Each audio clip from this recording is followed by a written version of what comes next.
আসসালামু আলাইকুম এভরিওয়ান, আশা করি সবাই ভালো আছেন।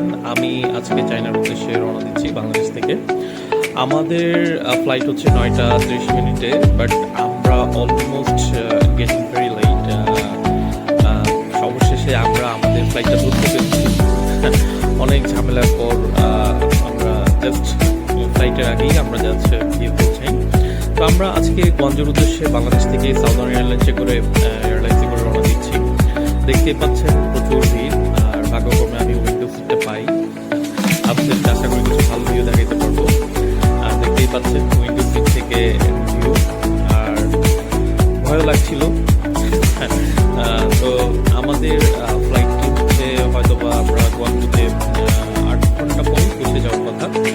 তো দেখতেই পাচ্ছেন আমরা গঞ্জু এয়ারপোর্টে এসে পৌঁছেছি অ্যাট লাস্ট। আর নেমেই তো গঞ্জু দেখি, তো এয়ারপোর্ট দেখে আমরা জাস্ট থ্রিলড হয়ে গেছি যে এত পরিষ্কার পরিচ্ছন্ন। আর চায়না টেকনোলজি ছিল অনেক অ্যাডভান্স, তাদের এয়ারপোর্টে যেসব ফ্যাসিলিটি দেওয়া হয়েছে খুবই এটা বলবো যে মানে আপনার দেখতে দেখতেই সময়টা আসলে পার হয়ে যায় আর কি। তো আমরা গুয়াংজুতে জাস্ট একটা ট্রানজিট করেই হচ্ছে আমরা আবার শ্যানমেনের উদ্দেশ্যে রওনা দিব। ইন দ্য মিন টাইম হচ্ছে আপনাদেরকে হয়তো শ্যানমেনে গিয়ে আমি আরেকটা আপডেট দিব।